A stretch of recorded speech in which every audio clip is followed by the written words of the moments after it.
Hi, I'm Michaela Wakefield, and this is mine, Kamora, Ritu, Jordan, and Christian's cultural narrative.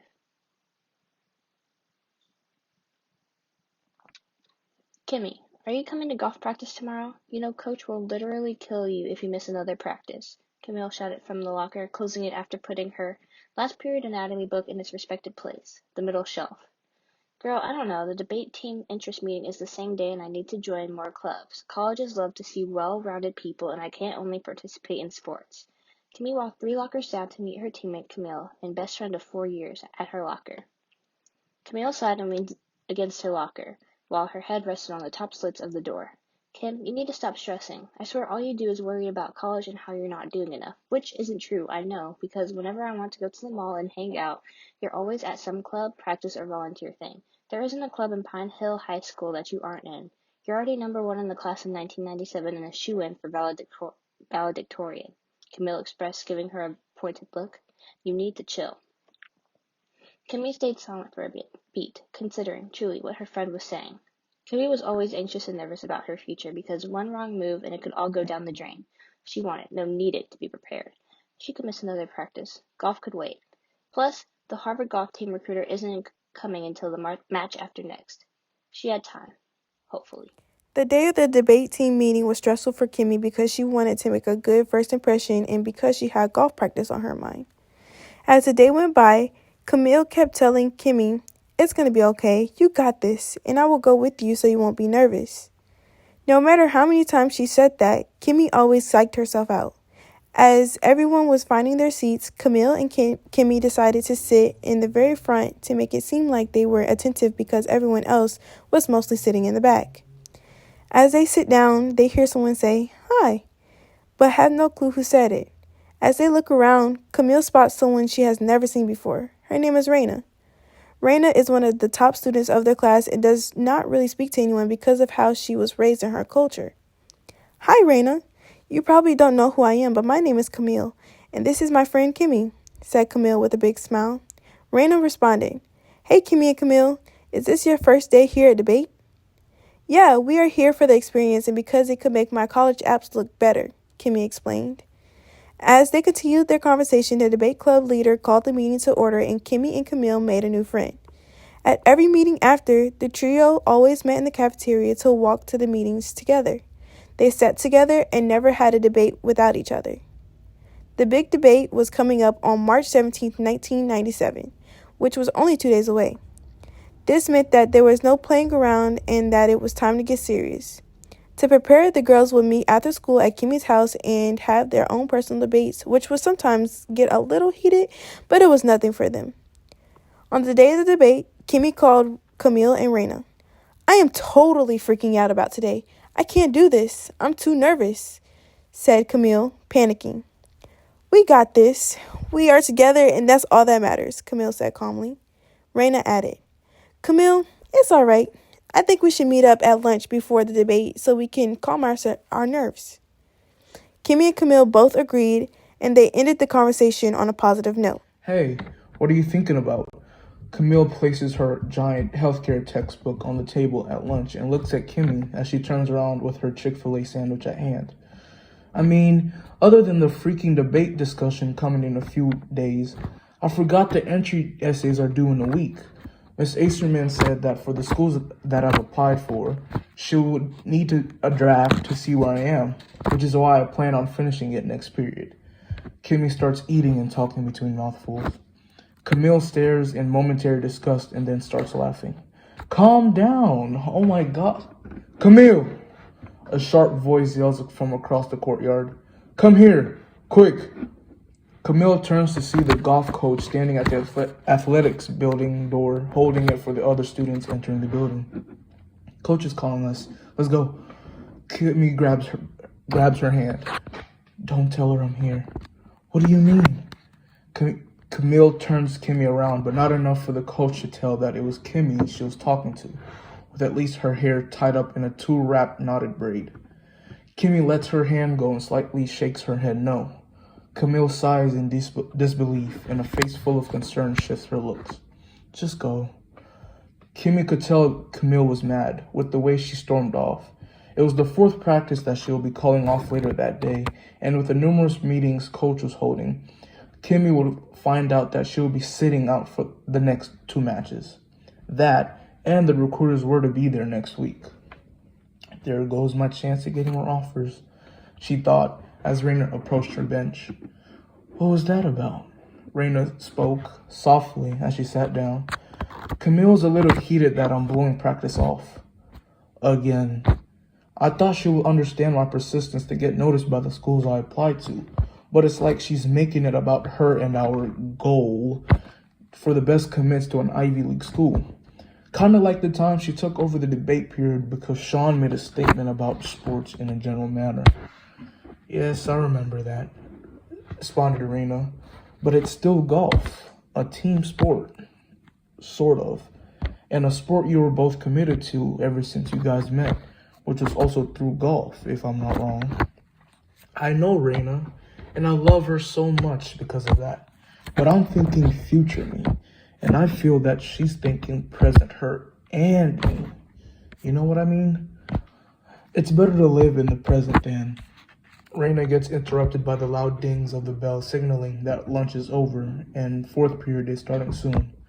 They both stood up, Kimmy walking to throw her bag of food away, and Raina followed. Oh, what were you saying before the bell rang? Kimmy asks. Nah, forget it. Okay, I'll see you later. With how big Pine Hill High School is, Kimmy took an average 5-minute walk to the other side of campus. A little passive workout to class didn't hurt, and she loved talking to her other classmates and sometimes teammates. After school, she waited for Camille at the front so they could walk to the soul food joint 2 blocks down from the school, but she didn't show up. She sends a text to Camille telling her she'll be at the usual and leaves. Few hours flew by, no response, so she wonders what could be going on. She gives Raina a call to ask if she has talked to Camille today, but it goes straight to voicemail. Does it hurt to just touch the green button and answer the phone? Kimmy thought. By now, Kimmy's at home wrapping up the entry essay and preparing for the visit tomorrow down at Prairie View A&M University. She received a notice through mail weeks ago having a tour of the campus that showcases what they have to offer for possible new attendance in the near fall. In all hopes, she was really looking forward to it, but it would then bring her back to the whole golf issue with Camille. Kimmy sends another text, attempting to check in on her, and then headed to sleep. Up and early, Kimmy and her mother packed for the 2-hour trip, and with the mailing the school requested. Kimmy checks her phone once again, but sees no response. She decided not to bother, and they set off, hoping to reach by 10:30. When they arrived, the campus was bigger than expected. I mean, huge, she thought. A bountiful number of flower beds surrounded the university sign, and trees with large brown trunks entrailed the pathway leading to the front of the school display. Green landscapes and grand buildings were set beside the road and decorated with welcoming murals that would describe the cultural appearance on the campus. Shaded windows covered the sides of the dark brown buildings, and a large set of glass windows were supported by white pillars. If I said I wasn't surprised with this place already, I'd be lying, said Kimmy's mother. I know, right? Exclaimed Kimmy. She was ready to jolt out of the car and start the tour without any guidance at that. They parked and made their way through the reserved visit section of the campus into the auditorium. Good morning, visitors, and solemnly welcome to the Prairie View A&M University, where Prairie View produces productive people, an announcer voiced over the microphone, and a roar of applause enriched the air. I am the proud president, Amanda Churchill, and it is with great honor to open our doors and allow the outside world to experience the portrayed culture of one of the finest HBCUs in the nation. Without further ado, let us begin the visit. On the pamphlet you received when you walked in, there should be a tour guide designated to you. Josh Brigham is our tour guide, Kimmy tells her mother as they got up. If prepared, please make your way to your designated guide and commence the visit. As Kimmy looked for her guide, a banner displaying Josh Brigham appeared near the exit, and next to it stood a tall, brown-skinned sophomore collegiate escort with a short beard, beige, glimmering eyes, and a pumped yet slim physique one could tell he lifts occasionally. He had a maroon t-shirt with a school logo in it, black ripped Calvin jeans, and a pair of tanned low dunks. He wore one earring, a rod dangling at the end of it, on his left ear, and a set of lanyards dangling from his back pocket. What drew Kimmy in, however, was his voice. A well-spoken tone, more of an inside voice, and had a short hymn to it. First impressions went its way with Kimmy. So this one had its foot in the door. Hey, my name's Josh. Yeah, it was on the pamphlet. Kimmy briefly smiled, and her mother behind her introduced herself. Hey, I'm Kimmy's mother, Lauren. Nice to meet you. Nice to meet you too. Nice to meet you both, Josh replied. At the same time, on the other side of the country, Camille was already at Harvard University for the golf visit. She left around 5:30 in the morning since it was a good 4-hour flight from the city airport, and her father helped her with the trip.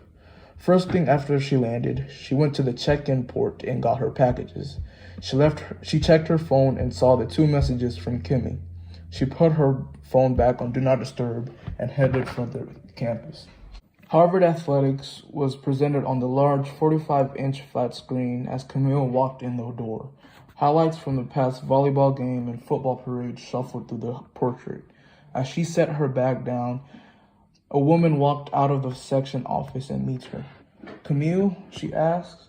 Yes, ma'am, Camille responds, turning around. Hey, Camille, I'm Michelle. I'm a current freshman and the head of the athletics advisory program and a tour guide for most of the athletic departments. Good to meet you, said Camille.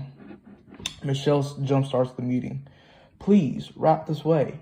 I understand you're here for the golf visit. Camille agrees and picks her bag as they head down the corridor to the main door leading to the training building.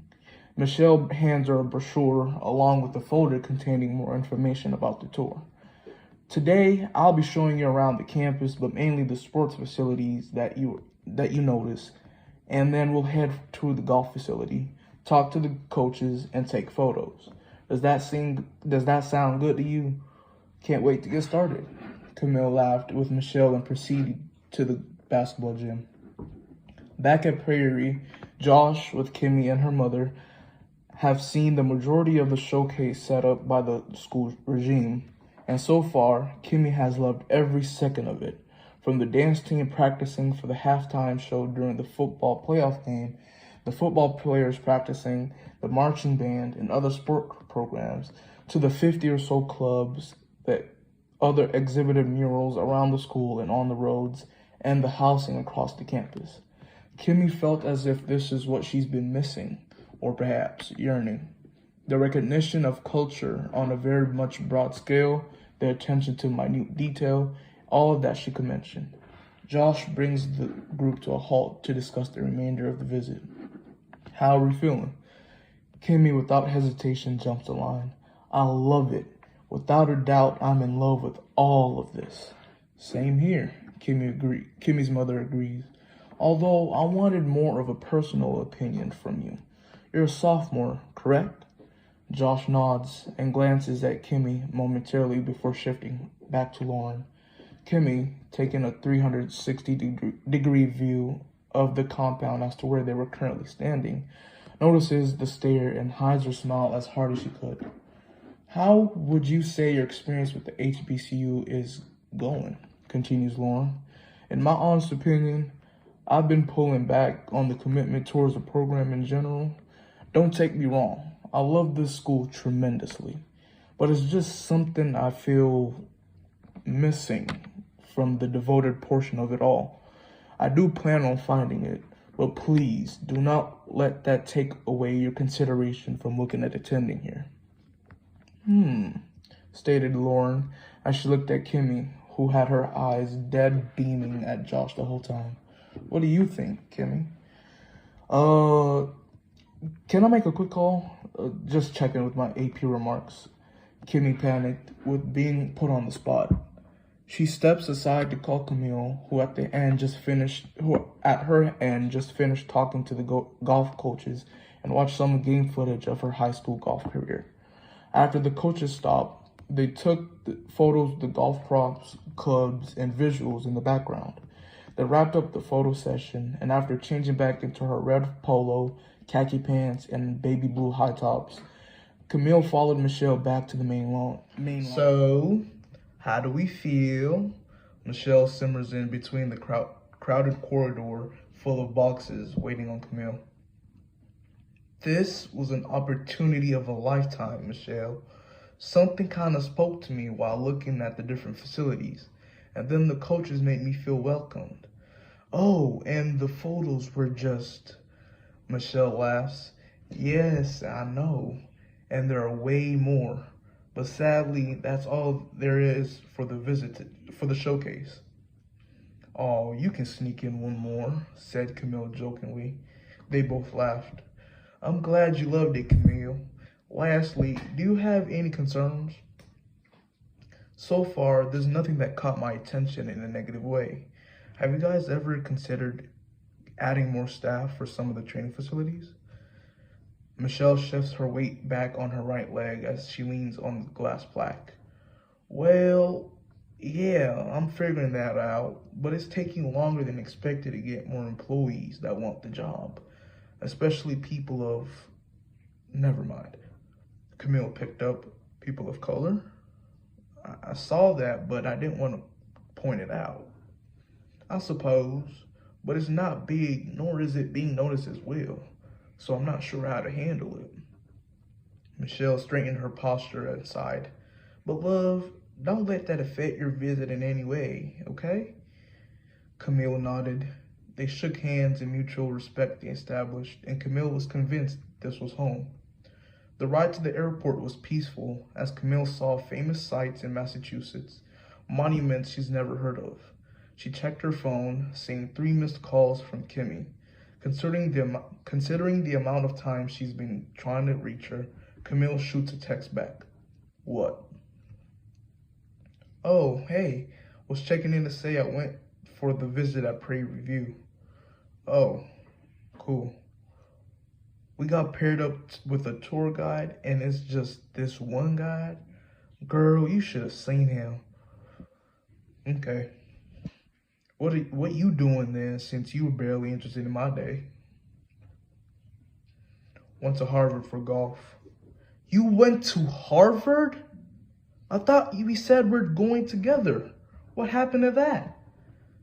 Looks like you got enough on your plate, considering you missing golf was okay to you. When did Coach say the visit was set for me? Why does it matter? You don't seem to care. Are you serious, Camille? What is wrong with you? Gotta go. Hello? Camille. Camille, answer me. Camille! No response, and for the next few days, the same remained. She just needs to suck it up and apologize, Kimmy tells Raina one night. I mean, she has the right to be upset, Raina states. You guys did make a promise to each other. Yeah, in the 10th grade, Kimmy mocks. She just doesn't get it. I've worked practically all my life to get into that school. Well, you two going to the same school might mean a lot to her. Maybe she's scared you'll forget about her or something, Raina suggests. Kimmy goes silent. You should talk to her, Raina suggested. Maybe, Kimmy said. Kimmy had never thought about how much going to the same college might mean to Camille. Her parents had always pushed her to go to HBCU as they did. The next day was a Monday, so Kimmy had school. She would usually get a ride from Camille, but because of their situation, Kimmy had to ride with her mother. Kimmy never liked riding with her mother. She would always give her a long speech about how she needed to get good grades and stack up on extracurriculars so that she can look good for Prairie View. Even though Kimmy was already accepted into Prairie View, her mother never failed to remind her that the work she has done is never enough. Kimmy understands why her mother is so hard on her about her education, but sometimes a simple congratulations will do. As they finally made it to the school, Kimmy had a headache from everything her mother told her in the car.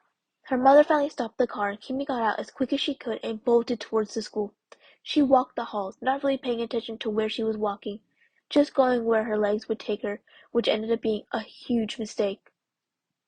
Well, well, well, look who it is. Kimmy looked up to see Camille, her face not hiding that she's still pissed beyond belief. Can we talk? Kimmy asked, wanting to figure things out, let all the guilt she has out. Maybe then she would feel better. What is there to talk about, Kimmy? You made your choice and I have to live with it. Please, just listen to me then.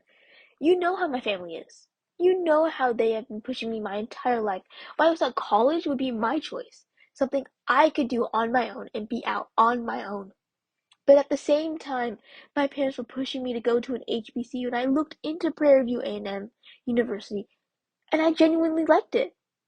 I like the atmosphere of the place, I like the way they run things, I like the community there, and they're a really good school to go to education-wise. I'm not going there because my parents want me to. I want to go there, and it's the first time I ever felt truly confident in a decision I made. Camille just looked at Kimmy, not knowing what to do or say. I'm sorry, you're right, but that doesn't change the fact that we made a promise. For once, you had a choice to make all on your own, and you promised me we would go anywhere together. Then instead of talking to me about it, you made the choice without even mentioning it to me.